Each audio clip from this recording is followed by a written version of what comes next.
wọn ní kí iléeṣẹ́ ẹ̀ máa ṣiṣẹ́ mọ́ o ṣùgbọ́n wọ́n wá wà bí aláìsí nǹkan tó ṣẹlẹ̀ nìyẹn. Mo rí ẹni tó yẹ kó sọ fún mi nínú ìjọba yìí nígbà kan tí mo pè lórí ẹ̀rọ ìbánisọ̀rọ̀ pé mo wá láti iléeṣẹ́ báyìí ó ní ṣé wọ́n ṣe ẹ̀dá iléeṣẹ́ yẹn lẹ̀ ni. ẹ gbà mí o. adẹjọ wà níjọba ẹni tó jẹ́ pé èèyàn gidi pàtàkì níjọba ni tí mi ò gbọ́dọ̀ dárúkọ ẹ̀ lórí afẹ́fẹ́. ó ní ṣé wọ́n ṣe ẹ̀dá lẹ̀ ni mo ní wọ́n ṣe ẹ̀dá lẹ̀ torí kí ló ṣẹlẹ̀ èmi àti gómìnà a jọ sọ̀rọ̀ lórí ẹ̀rọ ayárabíàṣá ó wá ní kí n pè olórí iléeṣẹ́ yẹn pé nǹkan báyìí pé kò ṣe ó wá ń yà lẹ́nu pé ṣé mo lè máa sọrú ọ̀rọ̀ bẹ́ẹ̀ mo ní wọ́n fi ṣẹ́ rán mi ni o ó rá ní iléeṣẹ́ òmùtúwà mo ní OTSD iléeṣẹ́ alábòjútó àti àṣeyọrí rere ìjọba mo wá ń yà mí lẹ́nu pé ẹni gan wà níjọba ṣáájú mi kí ló dé tí o máa gbọ́ iléeṣẹ́ ṣùgbọ́n kò yà mí lẹ́nu torí ìgbà kété tí wọ́n yàn mí sípò bó jẹ́ yẹ pé ìjọba gómìnà wa wọ́n ti wà lórí àlééfà láti oṣù kẹwàá ọdún 2022 ṣùgbọ́n àwa tí wọ́n ṣe gbà tá a wọnú ìjọba tá a pè ní ESCO oṣù kẹjọ la tó wọ inú ìjọba yẹn wọ́n dẹ̀ pè mí. ní oṣù kẹjọ 2023. gómìnà pè mí pé iléeṣẹ́ tí ẹ ti máa lọ ṣe é pé nǹkan tó ṣẹlẹ̀ ni pé àwọn ti ṣe bẹ́ẹ̀ rí gómìnà wa ti wà bẹ́ẹ̀ rí nígbà táwọn kọ́kọ́ dálẹ̀ pa so ibẹ̀ yẹn gbóríyìn pé ṣùgbọ́n wọ́n sọ fún mi wọ́n ní ibẹ̀ yẹn ó ti kú ọ̀rọ̀ tán lò fún mi ni mò ń sọ lórí afẹ́fẹ́ báyìí kí gbogbo àwọn èèyàn gbọ́ ó ti kú pé iléeṣẹ́ yẹn ó gbọ́dọ̀ jí.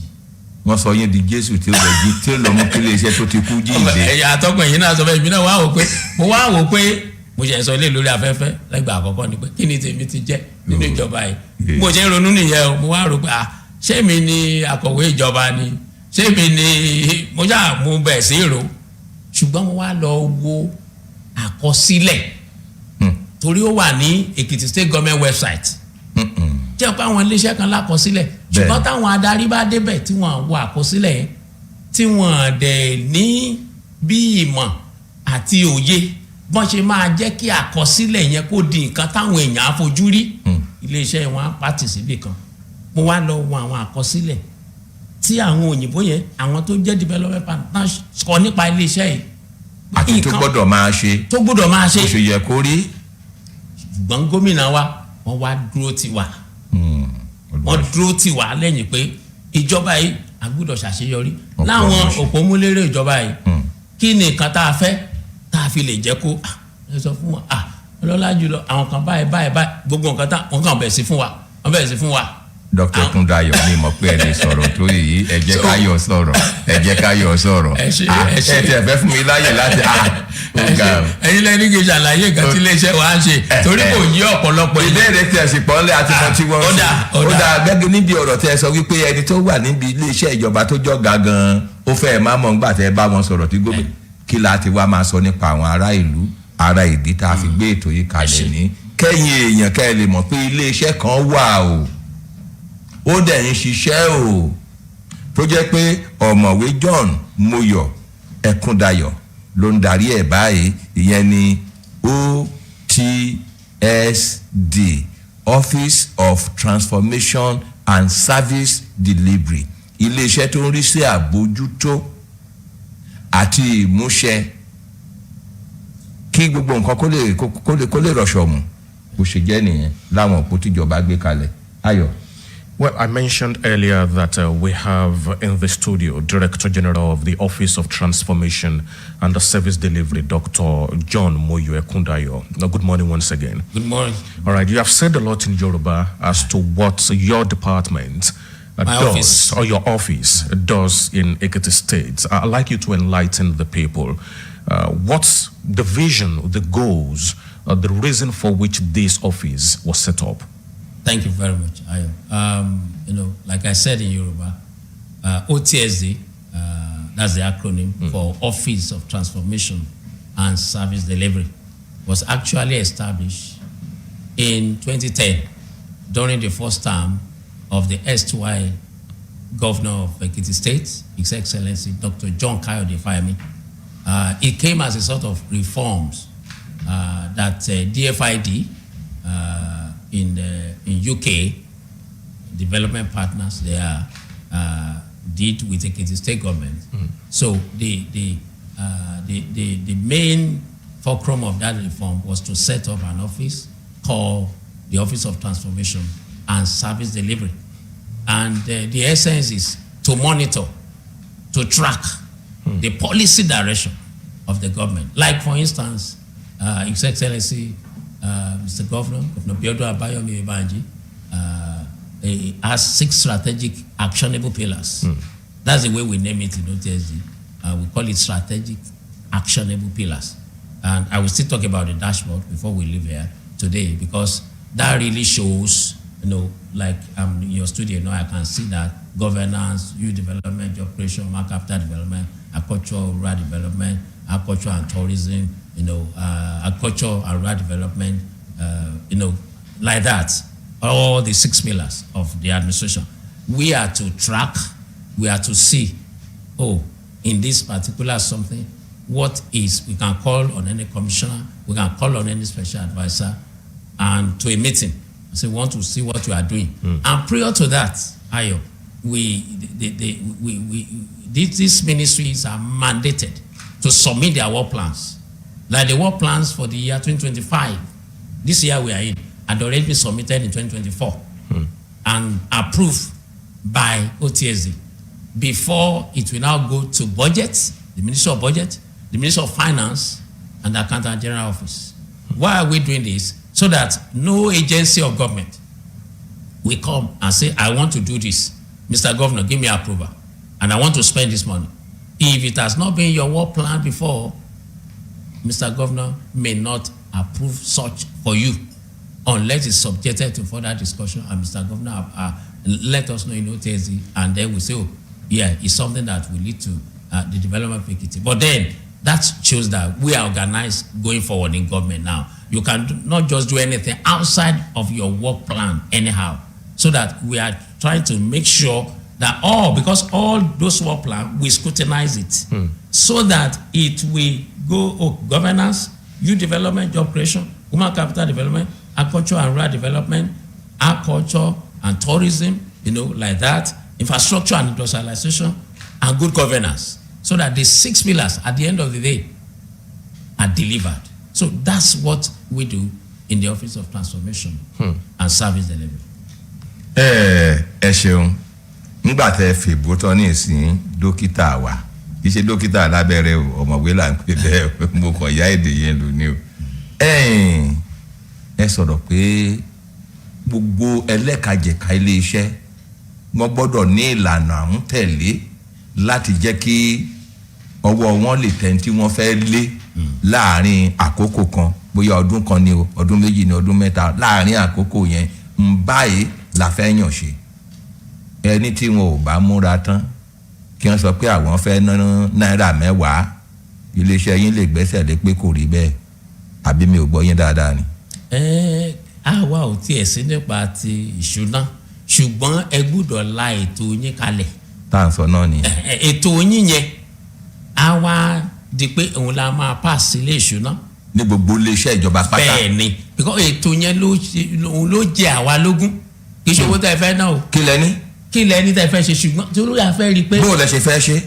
Òpómúlérò ìjọba rere, òpómúlérò ìdàgbàsókè àwọn ọ̀dọ́ àti pèsè iṣẹ́ ó dúró, torí ó ní nǹkan tá mo ṣe ń bọ̀ bí dashboard, ó ní nǹkan tó yẹ pé tó bá yá a máa fi wò pé kí lè lè ṣe, kí ni tọ̀hún ṣe, òun ni dashboard tí ó jẹ́ pé a ṣe parí ìdánilẹ́kọ̀ọ́ ẹ̀ níjẹta òde òní. So ìyẹn ni ètò yẹn ìgbékalẹ̀ ló ṣe pàtàkì sáwà, kì í ṣe owó tẹ́ fẹ́ náà. Ti iléeṣẹ́ kankan.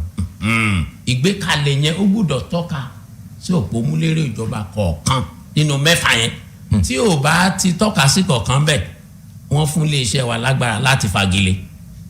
Irọ́ ni o. Mo ti sọ lórí afẹ́fẹ́, wọ́n fún wa lágbára láti fagilé pé eléyìí kò bá wọ́, gómìnà dẹ̀ tì wá lẹ́yìn.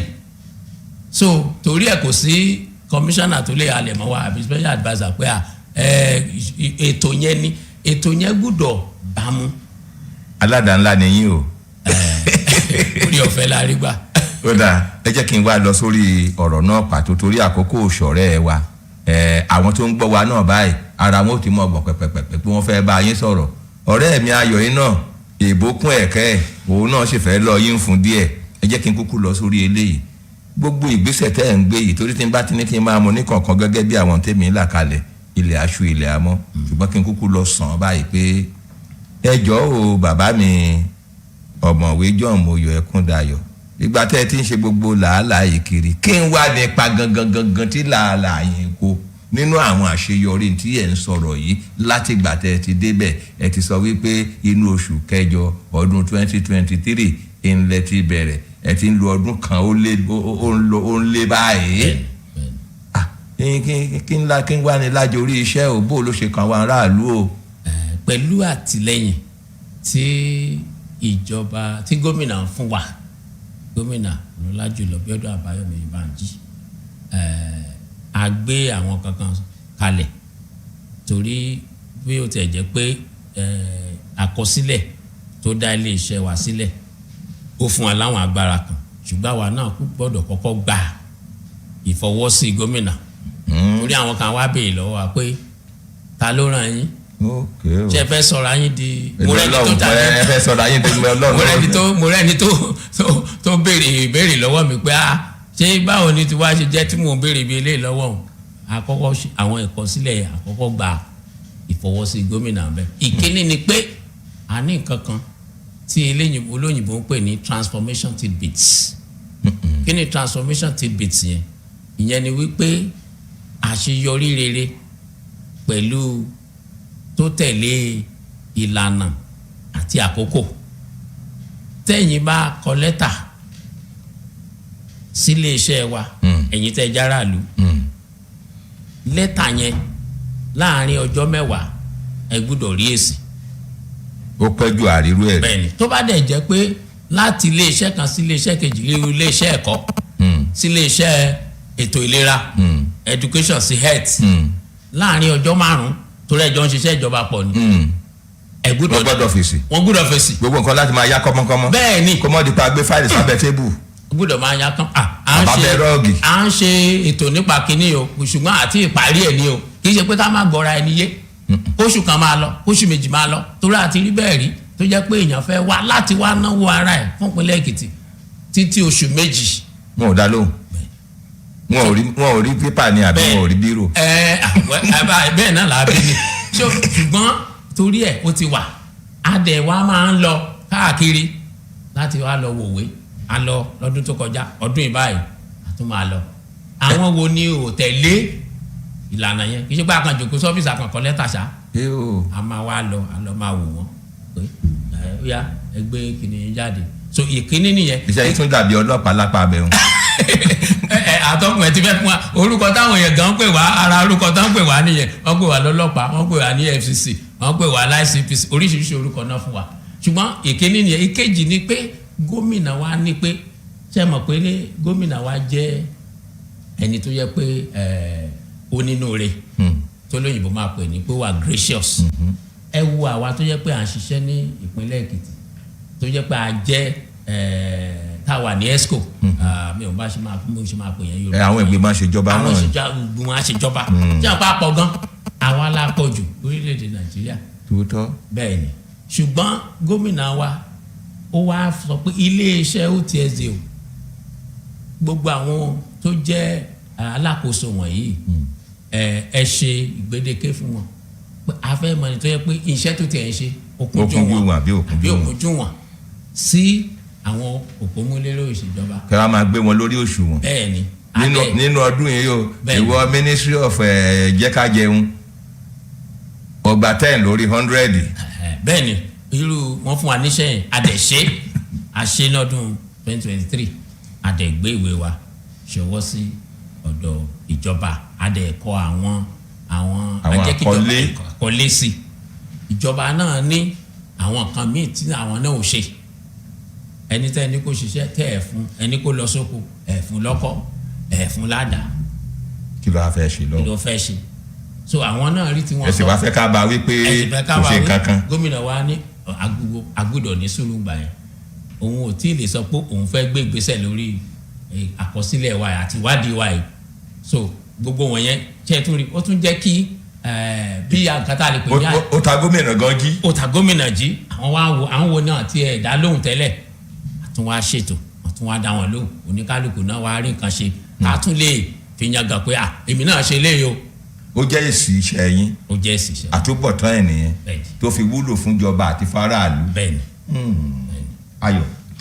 Well, quite an interesting one here. I like to know the impact of your monitoring, supervision, tracking of government activities. Do you have any impact or achievements? And in addition to that, those who default, are there sanctions? That's a very salient question. Before coming to Ekiti State, I worked with Lagos State Ministry. That was where I retired, and I retired as Director of Monitoring and Evaluation. For 6 years, 5 months, that's what I was doing under 3 governors. Starting with Babatunde Raji Fashola to the time of Governor Akeumi Ambode, former Governor, and to the present Governor Sanwo-Olu, where I retired in 2021. I did that for 6 years, covering projects. I mean, Lagos State is having projects then up to 2,000 every year. So, in fact, that was where the governor knew me way back then. So, coming to Ekiti, it's like, this is my turf. But then, we need to set up things, which we have started. We are doing some things. We monitor roads. The roads just off your station, the main road, Ado, Iworokwe, Ifaki Road. We are monitoring. We have done the inspection about 2 times. If you can see now, we are coming from Ado this morning, you see that bombs are being painted. That's part of our work. Because somebody made a call and say, these bombs, we don't even know the road and bombs. And something happened, something negative, which I don't want to say on air, happened to that person. Please, sir. And I call immediately the agency responsible, and they are already fixing it. And there are some things like that we see when we go for inspection. No, you can't do this. You cannot. Oh yeah, you have to remove this. And quickly, they are doing that. You know, I can't be naming projects now. So where we have, but you are talking about achievement. Yeah. You know, the main thing that gave me joy is the Ekiti Strategic Pillar Monitoring System, EKSPMS, also known as Ekiti Dashboard. How do we come about this?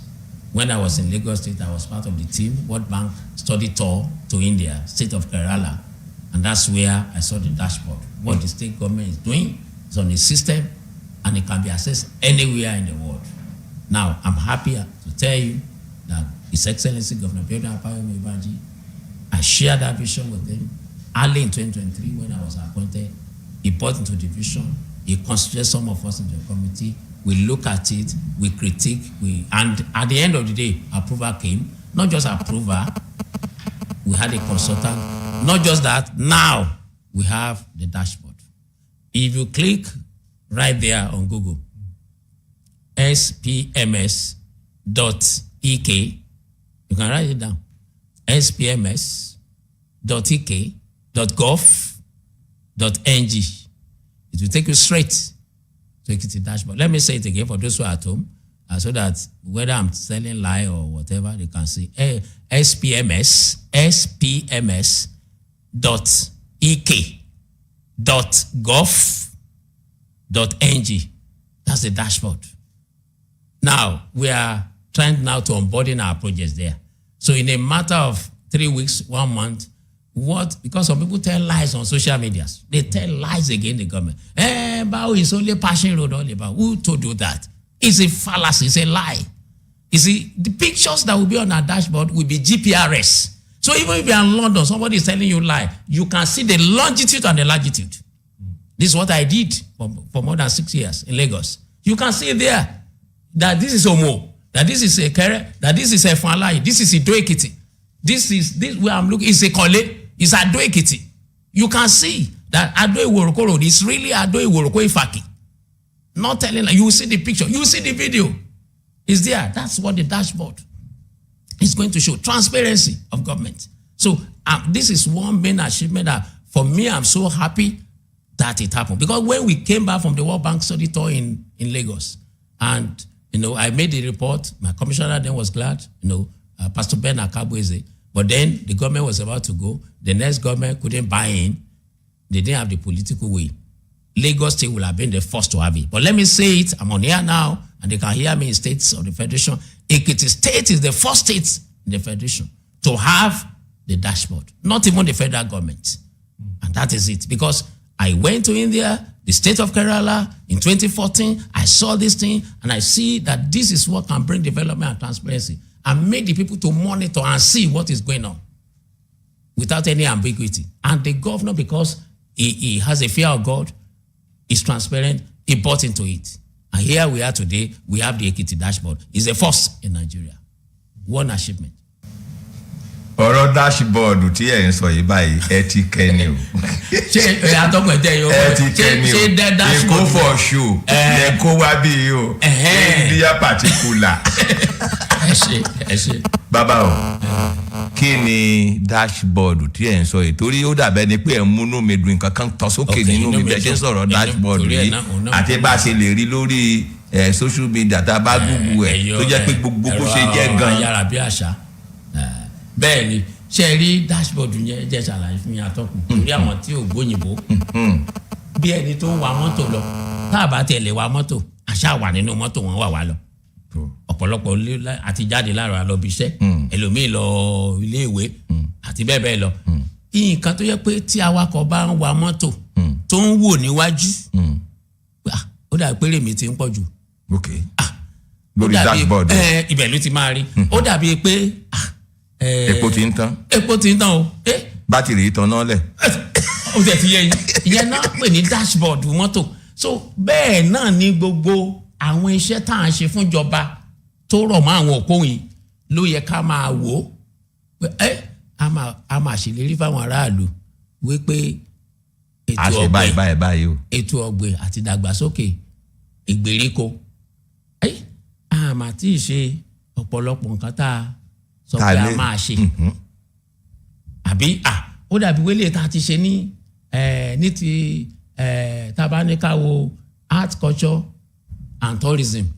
ó ti kọ ìgbàṣàlárugẹ ìdè ìgbafẹ́. ṣùgbọ́n ó dàbí pé bóyá ti àwọn nǹkan tí ìgbà òde òní tá a lè fojú rí tá a ń pè ní infrastructure àti iléeṣẹ́ ó ti kù díẹ̀ káàtó mo kàn ṣàlàyé ni o ẹ wo art culture and tourism tá à ń sọ báyìí àwọn ti àṣà iṣẹ́ àṣà àti bí ìgbafẹ́. àwọn náà ti débi wọ́n ti sọ̀rọ̀ gidi. torí ní ìgbà ìjọba yìí ni wọ́n ní ibi tó yẹ pé ó máa jẹ́ bí cultural center. àní wọ́n ti ṣe gudugudu méje. so gbogbo àwọn òpó wọ̀nyẹn là ń wò so dashboard ó máa fi hàn àwọn nǹkan tó ń ṣẹlẹ̀ lórí òpó kọ̀ọ̀kan. bí mo dẹ̀ ṣe sọ gbà tí mo sọ ní èdè òyìnbó yẹn ni pé àwòrán ẹ̀ máa wà. kí ló lóyìnbó ń pè ní fídíò eléyìí tá a lè. bí sinimá ẹ̀ máa wà tẹ́ ẹ rí ó níbi tẹ́ ẹ máa rí. ibi tó dẹ̀ wà kì í ṣe pé a lọ ya fọ́tò nìbàdàn àbábẹ́òkúta bàbá gbé wá sí Èkìtì àbẹ́kò tó dùn tá a gbèsè torí nǹkan kan wà tó lóyìnbó ń pè ní GPRS á sọ ibi tí ẹ wà ńgbà tẹ́ ẹ̀ ń ya fọ́tò yẹn ẹ lè parọ́ ẹ̀ tó bá jẹ́ pé ọyẹ́lẹ̀ wà tẹ wá sọ pé Ìbàdàn mo wà báyìí o àwọn tó wà ní London á sọ pé àti irọ́ ni ṣe náà parọ́ torí ẹ̀ ni dashboard yẹn fi wà ó máa jẹ́ kí a rí òpó kọ̀ọ̀kan kí ló ń ṣẹlẹ̀ nínú òpó kọ̀ọ̀kan. dashboard yẹn wá jẹ́ bíi díngí tó máa fi wo ra ẹ àṣẹ ìpín tiẹ̀ wà lójú mi jẹ́ ń sáré mu àṣẹ ikún wà lápá bí àṣẹ ìlànà ń bẹ lẹ́nu. bẹ́ẹ̀ ni atọ́kùn. ẹ̀yin èèyàn wa orí ètò Èkìtì lónìí Èkìtì today òun ni ẹ ti ń gbọ́ wá lọ́wọ́lọ́wọ́ rédíò gbogbo tó wà lẹ́kìtì la wà báyìí àtàdàbà FM lákùrẹ́ ibi tó bá wù yín kẹ́ ẹ yí sí ọ̀rọ̀ lórí pa àjọ iléeṣẹ́ tí à ń pè ní Office of Transformation and Service Delivery àwọn ni ẹ̀ka tó ń bójútó àṣeyọrí àti láti jẹ́ wípé in tíjọba dáwọ́lé gan-an wọ́n ṣe é bó ṣe yẹ kí wọ́n ṣe bólúlá nínú àlàkalẹ̀ kí àlá rere tí a ní sí àwọn aráàlú kó lè di mímúṣẹ. Tọ́lọ́run bá ti fún mi láàkáyè láti ṣàlàyé jù báyìí lọ nígbà míì màá máa ṣe. Ayọ̀, kí ló ní wí? Just one more question from my end. For now, just recently you had a 2-day workshop for the people you call OTSD champions, extracted from different MDAs. I'd like to know who are these people and what's the essence of that 2-day workshop? Thank you. We concluded the workshop day before yesterday, Tuesday, 2-day workshop, like you said. OTSD, we chose champions from MDAs, ministry, department, agencies. There are some ministries that are very big, so we can take more and more people. But then we now assemble them together. Not the first time. I think we are having about the 4th time now that we'll be bringing them together, 3rd or 4th time. We teach them what we are doing in OTSD so that they take it back to their agency. So, for instance, we do what we call Ekiti Performance Assessment Improvement Report. Because we do that, Ekiti Performance Assessment Improvement Report, we are able to use that to actually assess the performance of the MDAs based on certain characteristics, leadership. We look at constituents, how are people of the state viewing your program, what are the programs you have, how do you measure your program. There are some of the things that are in APIA, so we call them. And also there's a program I've not mentioned before, we call Mind Shift. What is Mind Shift? We discovered, when I came to Ekiti, I discovered that our people in Ekiti, we have, some of us, not all, so I'm not generalizing, that we have fixed mindset about something. We are in Ekiti, we don't have money. This is not Rivers State. This is not Lagos. This is not Abuja.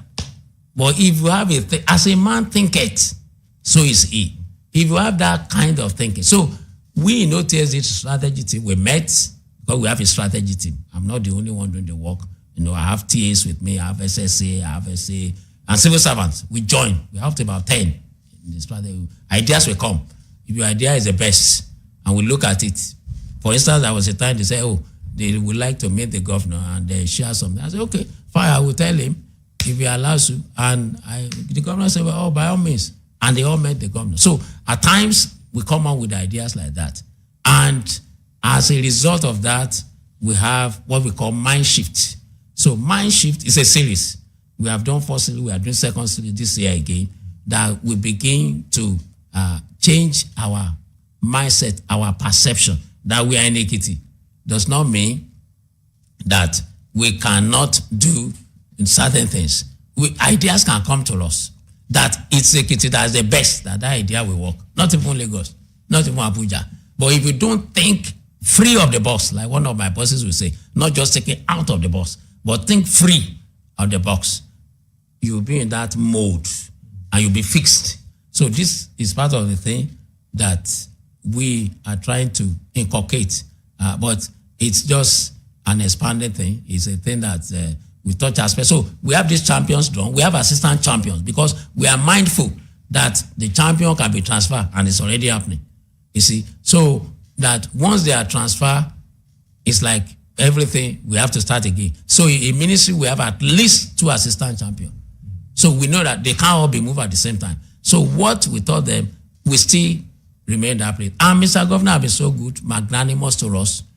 For the ministry champions, last year, he approved, not even last year, 2023, he approved laptops for all ministry champions, brand new laptop. So, and it's good for us when we're having this training.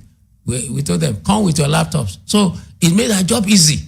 So the dashboard, they could access it on their laptop and, even on their phone, but majorly there are some features that won't show well on the phone, but on the laptop, you'll be able to see it. So by and large, this is how we inculcate. But the goal, the ultimate objective, subject to the governor's approval, is actually because we are thinking of instilling and inculcating this discipline, no matter which government is empowering Ekiti.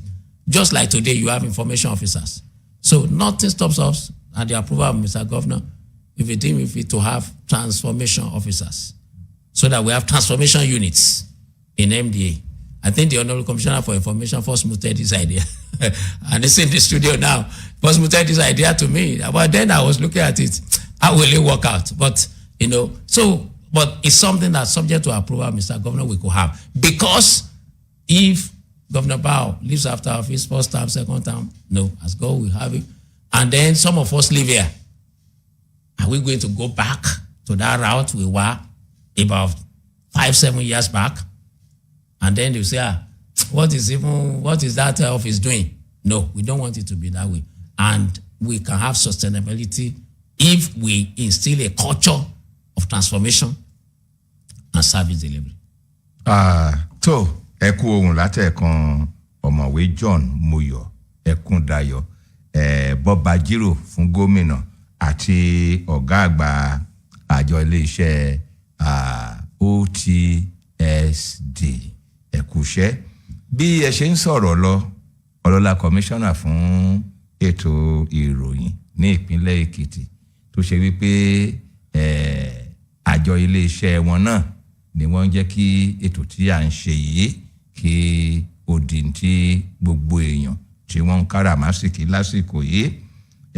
Right Honourable Chief Taiwo Ọlátúbọ̀sún, mo ń fi tọ̀wọ̀tọ̀wọ̀ kí yín o, ẹ kú ọjọ́ mẹ́ta. Àkọ́kọ́ tá a rí lánàá ọdún yìí rè, èmi náà sì ń sọ wípé tó ọdún ayọ̀ láàmú o, ilé arójú ọ̀nà aráyé. tó níbi tí a wà yìí ṣé ọ̀dà tí ò bá wá sí bàbá wa ọjọ́ tí ń lọ wípé bóyá àwọn èèyàn lè mọ̀ pé ṣùgbọ́n ẹ jẹ́ ká wo ohun tí ẹ sọ ní èdè Gẹ̀ẹ́sì lẹ́ẹ̀kan nípa ti dashboard tí ẹ ń sọ yìí, àwọn ìgbésẹ̀ tí ẹ gbé bí àwọn MDAs, àwọn ilé-iṣẹ́ tá à ń pè ní ministry department agencies jẹ́ ilé-iṣẹ́ ìjọba. Mo ń sọ ní òyìnbó lẹ́ẹ̀kan wípé a ti yan àwọn kan ilé-iṣẹ́ wa ó ti ẹ̀sìn àti yan àwọn kan lára àwọn tó ń ṣiṣẹ́ láwọn ilé-iṣẹ́ yẹn bíi irú ilé-iṣẹ́ ẹ̀kọ́, ilé-iṣẹ́ ìlera, ètò ọ̀gbìn àti láwọn kan bẹ́ẹ̀ tó yẹ pé a pè wọ́n tó bí 3, ilé-iṣẹ́ mi tó bí 4, 5 wọ́n bá ṣe tóbi sí, àwa máa pè wọ́n, a máa fún wọn ní ìdánilẹ́kọ̀ọ́ lóòrèkóòrè. Irú ẹ̀ lẹ ṣe láìpẹ́ yìí. Irú ẹ̀ la ṣe láìpẹ́ yìí. Àwa fi yẹn sọ orí dashboard. Wọ́n ṣe máa lè àwọn iṣẹ́ tán ti ṣe. Wọ́n ṣe lè máa fi sínú dashboard yẹn tí a di wíwò faraàlú. Tá a fi lè mọ nǹkan tí ìjọba táràlú a fi lè mọ nǹkan tí ìjọba ń ṣe òun la ṣe. Ṣùgbọ́n ní ọ̀sẹ̀ tó ń bọ̀ báyìí, lọ́sẹ̀ tó ń bọ̀ yìí, a tún ní ètò mìíràn tá a tún máa pe àwọn tá a pe wọ́n ní kí la lè pe champion Yorùbá. Àwọn akógojá náà ni àwọn akógojá ajagunṣẹ́gun fún iléeṣẹ́ OTSD. Àwọn ló jẹ́ pé tán bá ti lọ sí iléeṣẹ́ wọn á lè sọ pé nǹkan báyìí ni ìjọba fẹ́ ká ṣe o, nǹkan báyìí náà sọ fún wa ní OTSD o pé ká ṣe o. Àwọn tó dẹ̀ jẹ́ akọ̀wé àgbà náà bíi permanent secretary, àwọn tó jẹ́ bíi àwọn honourable commissioners wa, àwọn náà fọwọ́sowọ́pọ̀ pẹ̀lú àwọn tó jẹ́ àwọn tó ń dúró fún àwọn iléeṣẹ́ wọ̀nyẹn láti rí i pé gbogbo wa àjọ ń fọwọ́sowọ́pọ̀, àjọ ń ṣiṣẹ́ fún ìgbésókè gbogbo àwọn ètò wọ̀nyẹn. So nítorí irú ọ̀sẹ̀ tó ń bọ̀ báyìí a tún máa pè wọ́n tó yẹ pé a máa wá ṣiṣẹ́ lórí nǹkan tí ó ń lọ níbi iṣẹ́ wọn, báwo ni àwọn kankan báwo ló ṣe ń lọ síwájú sí níbi iṣẹ́ wọn, àwọn kan wò torí a ti ṣèyẹn níbi ẹ̀ẹ̀mejì. So ẹlẹ́ẹ̀kẹta ni a máa ṣe yìí tá à ń pè ní EPIA. Kí ni EPIA workshop yẹn? Àjẹbí tá a lè ṣèdánilẹ̀, a lè ṣe bí ká ṣe ètò yẹn ìgbékalẹ̀ ni pé ká wo àwọn ẹ̀ka jẹ̀ka níbi ilé iṣẹ́ wọn. Kí làwọn kan tó yẹ pé ó kù díẹ̀ káàtó, kí làwọn ibi tó yẹ pé wọ́n ti ṣe dáadáa, bóyá ní ti aṣíwájú ni, nípa ti tá à ń pè ní leadership àwò, nípa ti àwọn aráàlú, ṣé wọ́n ti ẹ̀ mọ̀ nǹkan tán ṣe, ṣáwọn gan-an dá àwọn aráàlú lóhùn tán bá béèrè àwọn kankan lọ́wọ́ wọn, à á gbé yẹn wò, à á wò pé kí làwọn ètò tán ní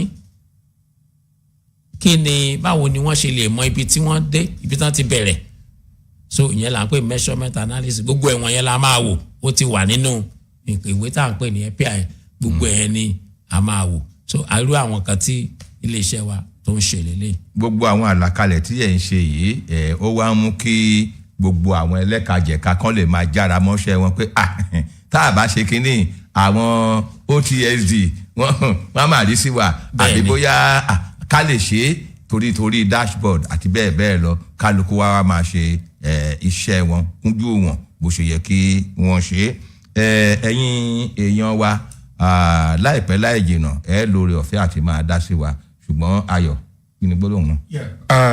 What's the relationship between your own office and Servicom? Well, good question. Well, like I said initially, in fact, OTSD, like I met initially, Servicom was part of OTSD initially. But as it is now that the present administration, there is, I think, a TA in charge of Servicom. So they do a different thing. And just like before, you have Minister of Arts, Culture, and Tourism. But now you have Minister of Arts, Culture, and Creative Economy. So each governor, each leader will have his own style. So EXISAF is really not part of what we do in OTSD. But part of also what they do affect us. And they communicate to us. And whatever we need to do, we just have to comply and move along with that. But all is in the service of the people. In fact, this dashboard, there is a place there that on any government something, people can have a feedback to the government. But let me talk about this before people start to ask questions. There is something about work plan. I mentioned it the other time. What is this work plan? You see, like we have already work plan of 2025 delivered to our office in 2024 already. For every MD, every ministry, every agency of government, you have to, and the Office of Transformation and Service Delivery are to or endorse this. And then copy will be to the Minister of Finance, copy will be to the Minister of Budget and to the Accountant General Office. Why? So that whatever every ministry, like your ministry now is Minister of Information. This broadcasting service of Ekiti State is under the Minister of Information. Right. So you should have a work plan. And the ministry also has work plan. So whatever thing now that the ministry or this broadcasting service of Ekiti State want to carry out in 2025, if it had not been that work plan, it's not likely to fly. Unless at the highest level, Mr. Governor will have to give consent and say, something happened, we need to put this in the work plan. So that is why what we are doing in OTSD is sacrosanct, so that we all align. Whatever we are doing, we align to the 6 strategic actionable pillars of the administration. Wọ́n gbìyànjú àṣebè lọ́wọ́ yín àjọṣepọ̀ tó wà lẹ́yìn ẹ̀yin àti àjọ iléeṣẹ́ kan tá à ń pè ní Servicom tí iṣẹ́ yín fẹ́ fi ara pẹ́ ara.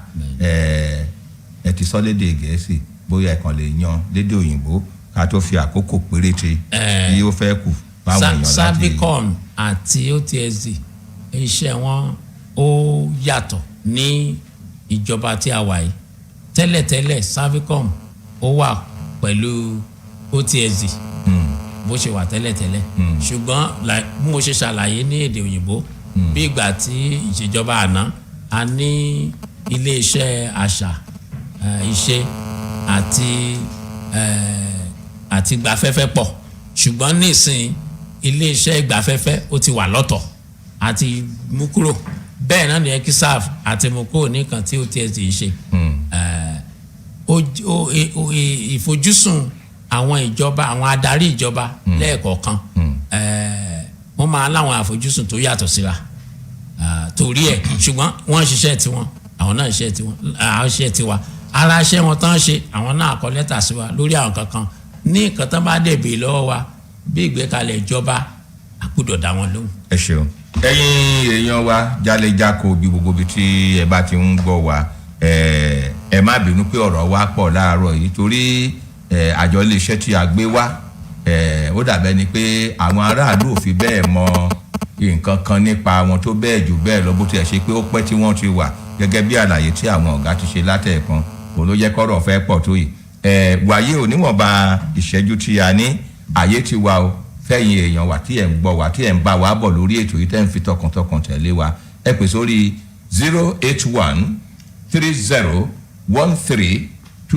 08130132097 lẹ́ẹ̀kan sí 08130132097 ẹ̀ lẹ́ńbẹ́ o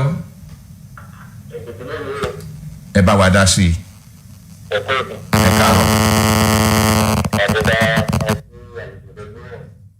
wọ́n kì í bàbá mi. ẹ ṣé o ẹ ṣé o. ẹni. ok ẹ ṣé.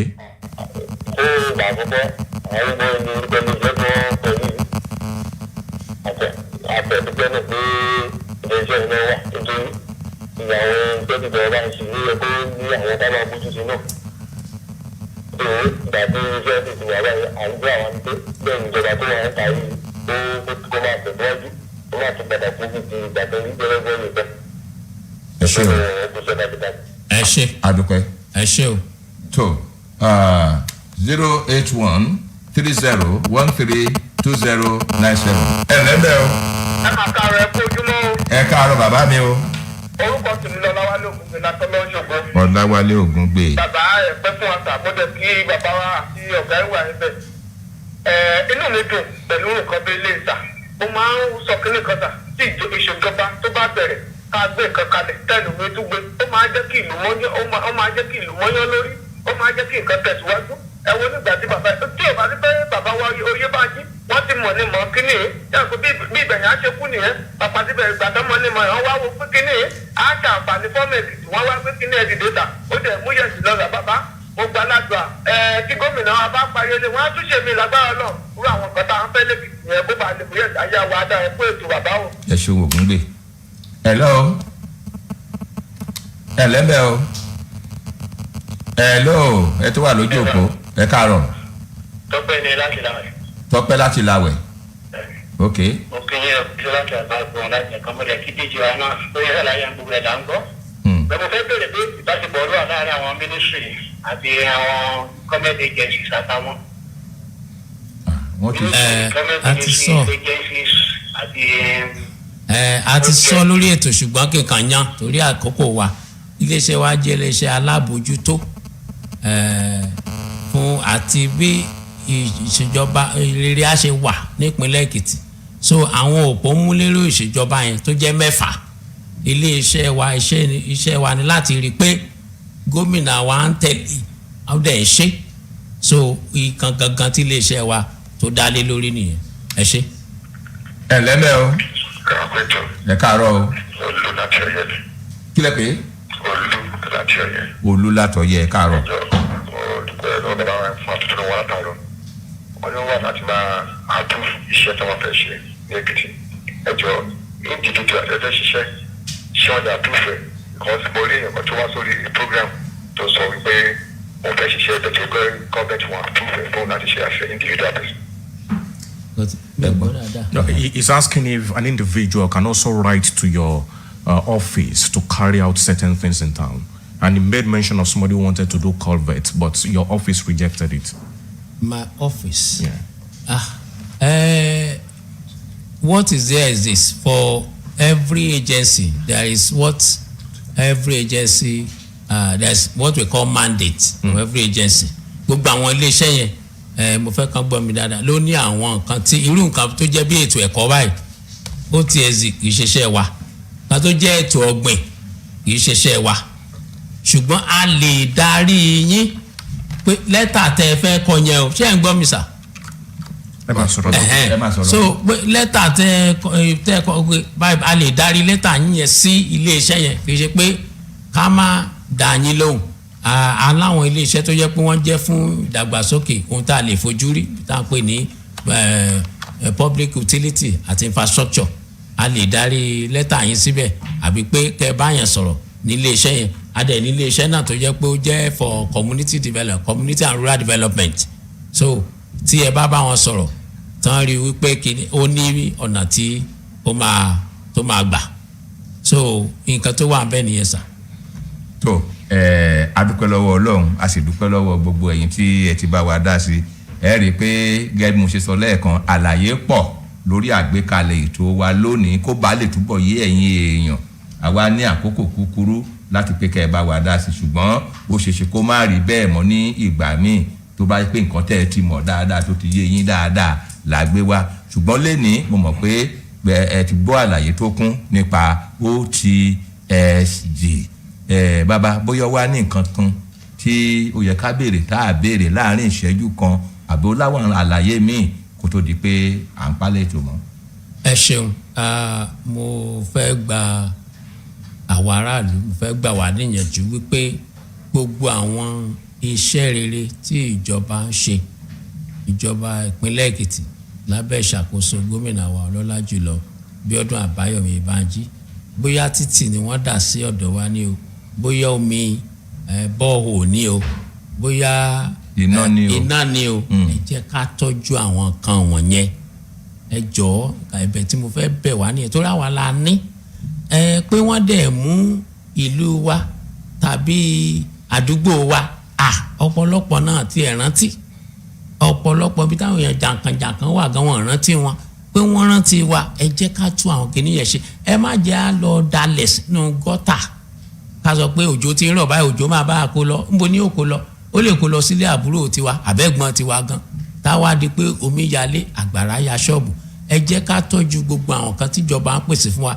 ẹ dẹ̀ má jẹ́ ká jẹ́ ajẹnisẹ́ fúnjọba ọ̀pọ̀lọpọ̀ irọ́ là ń rí lórí social media ẹ̀yin tẹ́ ẹ járàlú ẹ̀yin náà ẹ fọhùn ọ̀nà yín ò ṣe é gbà láti bí ọdún mẹ́wàá ìlú yín ò níná láti bí ọdún mẹ́sàn-án gómìnà yìí ṣe ẹ sọ fáwọn aráàlú ẹ sọ fáwọn mìíràn ẹ̀yin náà ẹ jẹ́ káwọn èèyàn gbóhùn yín àwọn nǹkan tó bá dẹ́ẹ̀kù tíjọba ò tí ì ṣe ẹ jẹ́ kí kíjọba mọ̀. ẹ ṣeun adúpẹ́ a máa rí yín bá Dr. John Moyo Ekundayo. All right, very many thanks to our guest for today, Director General, Office of Transformation and Service Delivery, Dr. John Moyo Ekundayo. Thank you very much for your time. Thank you very much for having me. All right, very many thanks as well to